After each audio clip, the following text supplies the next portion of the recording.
রাঙামাটির গভীরে চাপা পড়া ইতিহাস আবার কথা বলতে শুরু করেছে। আপনারা শুনছেন হরর অডিও সিরিজ রাঙামাটির দীর্ঘশ্বাস। আগের পর্বে আমরা দেখেছিলাম অনির্বাণ শালবনী গ্রামের সেই অভিশপ্ত লাল মাটির রাস্তায় এক অদ্ভুত বৃদ্ধের দেখা পায়। বৃদ্ধ তাকে সাবধান করেছিল সূর্য ডুবলে এই গ্রামের মাটি আর নিঃশ্বাস নেওয়ার যোগ্য থাকে না। কিন্তু অনির্বাণ সেই বারণ শোনেনি। সে পৌঁছে গেছে চৌধুরী বাড়ির দরজায়। আজকের পর্ব মাটির তলায় শিকড়। এই সিরিজের কাহিনী বিন্যাস, কণ্ঠ এবং পরিচালনার দায়িত্বে আমি রাজ। আর এই বিশেষ পর্বটির সম্পাদনায় প্রচেষ্টায় যুবরাজ। চলুন অনির্বাণের সাথে আমরাও পা বাড়াই সেই পুরনো প্রাসাদের ভেতরে, যেখানে কাঠের মেঝের নিচে অপেক্ষা করছে এক আদিম অবিশ্বাস। চৌধুরী বাড়ির লোহার গেটটা এককালে নিশ্চয়ই রাজকীয় ছিল। এখন সেটা কেবল মরিচা ধরা কঙ্কাল। একদিকের পাল্লাটা হেলে পড়েছে, যেন ভার সইতে না পেরে হাঁটু গেড়ে বসে পড়েছে সময়েরই কাছে। অনির্বাণ জং ধরা গেটটা ঠেলে ভিতরে ঢুকল। সেই তীব্র তীক্ষ্ণ আওয়াজটা আশেপাশের নিস্তব্ধতাকে যেন চিরে দিয়ে গেল। বাড়িটার সামনে একসময় হয়তো বাগান ছিল, এখন সেটা আগাছার জঙ্গল। আর সেই জঙ্গলে রাজত্ব করছে সেই অদ্ভুত লাল রঙের ফুল আর তার চোখ। দোতলা বাড়ি, ব্রিটিশ আমলের স্থাপত্য, থামগুলো একদম শেওলা করে কালচে হয়ে গেছে। আর দেওয়ালে পলেস্তারা খসে বেরিয়ে পড়েছে ইটের পাঁজর।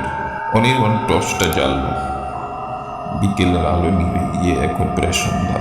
সদর দরজাটা বিশাল কাঠের তৈরি, কিন্তু আশ্চর্য বিষয় হলো দরজাটা খোলা, যেন কেউ বা কিছু তার আসার অপেক্ষাতেই ছিল।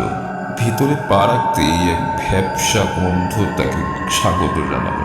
বাইরের সেই পচা মাটির গন্ধের সঙ্গে এখন মিশেছে পুরোনো কাঠ আর ধুলোর গন্ধ। টর্চের আলোয় ফুটে উঠল বিশাল একটা হলঘর। মাঝে ঝুলছে মাকড়সার জালে ঢাকা ঝাল লণ্ঠনটা। এক পাশে সোফা সেট, ইঁদুরে কেটে যার গদিগুলো ছাড়খাড় করে দিয়েছে। কেউ আছেন? উত্তর এলো না। অনির্বাণ জানে এই বাড়িতে গত 10 বছর কেউ থাকে না, কিন্তু তার ক্লায়েন্ট মিস্টার সোম বলেছিলেন বাড়ির দলিলের কাগজপত্র সব লাইব্রেরিতেই রাখা আছে, তাকে সেগুলো উদ্ধার করতেই হবে। সে সাবধানে পা ফেলে এগোতে লাগলো। নিজের তলায় কাঠের পাটাতন, সেগুন কাঠের ভারী তক্তা। অনির্বাণের প্রতিটি পদক্ষেপে কাঠের মেঝে মচমচ করে প্রতিবাদ জানাচ্ছে। শব্দটা ক্ষীণ কিন্তু স্পষ্ট। হঠাৎ সে থমকে দাঁড়ালো। ইঁদুর হবে হয়তো। এসব পুরনো বাড়িতে ইঁদুর হওয়াটাই স্বাভাবিক। অনির্বাণ নিজেকে বোঝালো, কিন্তু শব্দটা ঠিক ইঁদুরের দৌড়াদৌড়ির মতো তো নয়। শব্দটা আসছে ঠিক তার পায়ের নিচ থেকে, যেন মেঝের তলায় ভারী কিছু একটা ঘষে ঘষে চলছে। সে হাঁটু গেড়ে বসলো। টর্চের আলোটা মেঝের ওপর ফেলল। কাঠের তক্তাগুলোর ফাঁক দিয়ে ধুলো জমা অন্ধকার ছাড়া কিছুই দেখা যাচ্ছে না। সে কান পাতল। শব্দটা একটানা হয়েই চলেছে। মনে হচ্ছে কাঠের নিচেই কেউ শ্বাস নিচ্ছে।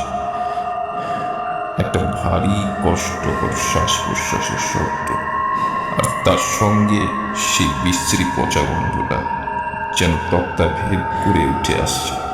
অনির্বাণের কপালে বিন্দু বিন্দু ঘাম জমল। সে পকেট থেকে তার সুইস নাইফটা বের করল। একটা তক্তা সামান্য আলগা হয়ে আছে। সে নাইফের ফলাটা ফাঁক করে ঢুকিয়ে একটু চাপ দিতেই তক্তাটা উঠে এল। টর্চের আলোটা সেই গর্তের মধ্যে ফেলতেই অনির্বাণের হৃদস্পন্দন যেন এক মুহূর্তের জন্য থমকে গেল। সে আশা করেছিল ইঁদুর কিংবা সাপ বা নিদেন পক্ষে ফাঁকা অন্ধকারই দেখবে, কিন্তু সে যা দেখল তার জীববিজ্ঞানের কোনো নিয়মে পড়ে না। মেঝের তলায় মাটির সমান্তরালে ছড়িয়ে আছে অজস্র শিকড়, কিন্তু সেগুলো গাছের সাধারণ বাদামি শিকড় নয়। সেগুলো দেখতে মাংস ও শিরা উপশিরায় ভরা এবং গাঢ় লাল রঙের, ঠিক যেন মানুষের শরীরের ভেতরকার ধমনী। আর সবচেয়ে ভয়াবহ ব্যাপার হলো শিকড়গুলো স্থির নয়। অনির্বাণ দেখল শিকড়গুলো খুব ধীর লয় স্পন্দিত হচ্ছে, ঠিক ঠিক ঠিক, যেন বিশাল কোনো দানবীয় হৃৎপিণ্ড মাটির গভীরে পাম্প করছে। আর এই শিকড়গুলো দিয়ে সারা বাড়িতে ছড়িয়ে দিচ্ছে বিষাক্ত রক্ত। তক্তা সরানোর ফলে বাইরের বাতাস লাগতেই শিকড়গুলো যেন সচকিত হয়ে উঠল। একটা সরু লাল শিকড় সাপের ফোনার মতো একটু কুকড়ে গেল, তারপর আবার সোজা হয়ে মাটির গভীরে সেবিয়ে যাওয়ার চেষ্টা করল। শিকড়গুলো কি জ্যান্ত? অনির্বাণ ছিটকে সরে এলো সেখান থেকে। হাত থেকে টসটা পড়ে গেছে, নিচের উপর গড়াগড়িও খাচ্ছে। আর সেই আলো আধারিতে মনে হলো সারা ঘরের মেঝেই যেন কাঁপছে। দেয়ালের কোণগুলো, সিঁড়ির ধাপগুলো, সবকিছুর নিচেই কি তবে এই জীবন্ত জালের বিস্তার? অনির্বাণ দ্রুত আলগা তক্তাটা আবার জায়গা মতো বসিয়ে দিল, যেন এই দৃশ্য না দেখলেই সত্যটা মিথ্যা হয়ে যাবে। সে উঠে দাঁড়ালো, কিন্তু তার পা টলছে। এই নির্জন প্রাসাদে সে একা নয়, তার পায়ের নিচে জেগে আছে এক অজানা অস্তিত্ব, যা কেবল মাটির নিচে থাকার কথা ছিল, কিন্তু এখন তা মানুষের বাসস্থানে হানা দিয়েছে। অনির্বাণ চমকে ওপরের দিকে তাকাল। শিকড়গুলো কি তবে দোতলাতেও পৌঁছে গেছে? দোতলার সিঁড়িটা অন্ধকারের মধ্যে হা করে আছে, নাকি সেখানে অন্য কেউ আছে? ভয় আর কৌতূহল দুটোই তাকে গ্রাস করল। সে টর্চটা তুলে নিল, আলোটা কাঁপা কাঁপা হাত দিয়ে সিঁড়ির দিকে তাক করল। তাকে উপরে যেতে হবে। রহস্যের শুরু যদি মাটির নিচে হয়, তবে তার শেষ কোথায় তা তাকে জানতেই হবে।